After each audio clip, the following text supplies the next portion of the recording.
What is up, everybody? So I'm continuing to go back and look at the original newspaper articles that were being printed at the time of Brendan Dassey and Steven Avery's arrest and what was going on in the trial at the time it was going on. We're going over everything that was being printed locally at the time all of this was going on.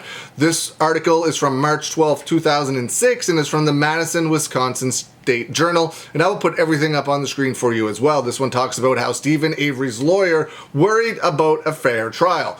And man, did they have a reason to be worried about a fair trial. A lawyer for Steven Avery contends in a legal motion that authorities have been releasing information that jeopardizes his client's ability to get a fair trial. Attorney Dean Strang suggests that statements made to investigators by Steven Avery's 16-year-old nephew, Brendan Dassey, about the killing of photographer Teresa Halbach might not be admissible in court after first being released to the public and could make a fair trial impossible. Now, at this point in time, they weren't talking, or at least it hasn't been written about yet, they weren't talking about how those statements from Brendan Dassey were got. They weren't talking about the tactics used by the investigators to get Brendan Dassey's so-called confession. So I wonder when that actually pops up in the story here. We're going to skip ahead to March 18th, 2006, and here's when it first gets brought up. Accused teen's lawyer wants statement tossed. It's from the Madison Capital Times. The attorney for a 16-year-old boy accused of participating with his uncle in the rape and murder of a young photographer. Man, okay, I want to stop there for 1 second. I watched the Murder Made Me Famous episode. I've watched the whole series, actually, and overall, I think it's very well done.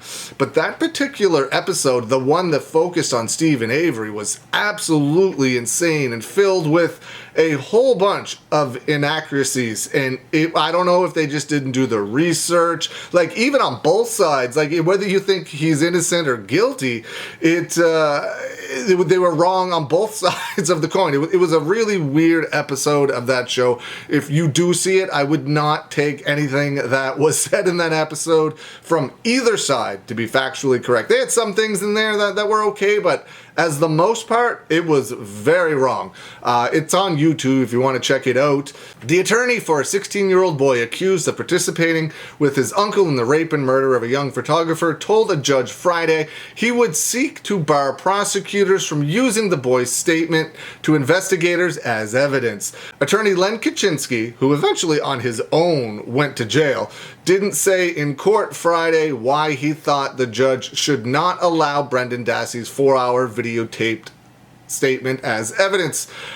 I'm guessing it would soon come out why he didn't want that used, because it's absolutely disgusting. Manitowoc County Judge Jerome Fox gave the attorney until April 24th to file the needed motion and set a hearing on the issue for May 4th. Kaczynski also filed a motion Friday seeking a change of venue for Dassey's trial. He contended the boy cannot get a fair trial in Manitowoc County or anywhere else in eastern Wisconsin because of the publicity of the case. It's a very fair statement, I think. Dassey was charged earlier this month with being party to first-degree intentional homicide, mutilation of a corpse, and first-degree sexual assault in the Halloween killing of Teresa Halbach.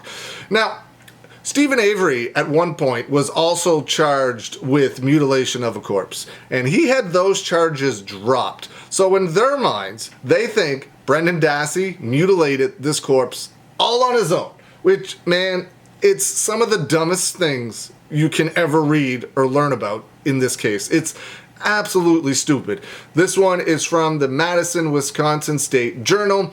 Talks about how Steven Avery's bail is raised to $750,000. Lawyers want judge to move nephew's trial to another county.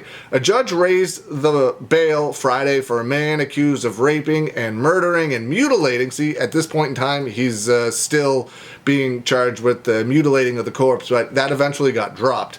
A 25-year-old photographer who had gone to his home to take a picture of a minivan for sale. Manitowoc County Circuit Judge Patrick Willis raised Steven Avery's bail to $750,000 from $500,000. The judge cited new evidence in the Halloween murder of Teresa Halbach. A criminal complaint filed against Avery's 16-year-old nephew earlier this month included the first account of how Halbach allegedly died. According to the complaint, Brendan Dassey told authorities Halbach was raped while held in shackles on a bed, stabbed, strangled, and shot before being burned in a pit. None of that happened. It is very easy to say now and prove that none of that happened. There was no DNA. There was no blood. There was no shackle marks on the bed. But let's just say you can use shackles without marking up a bed.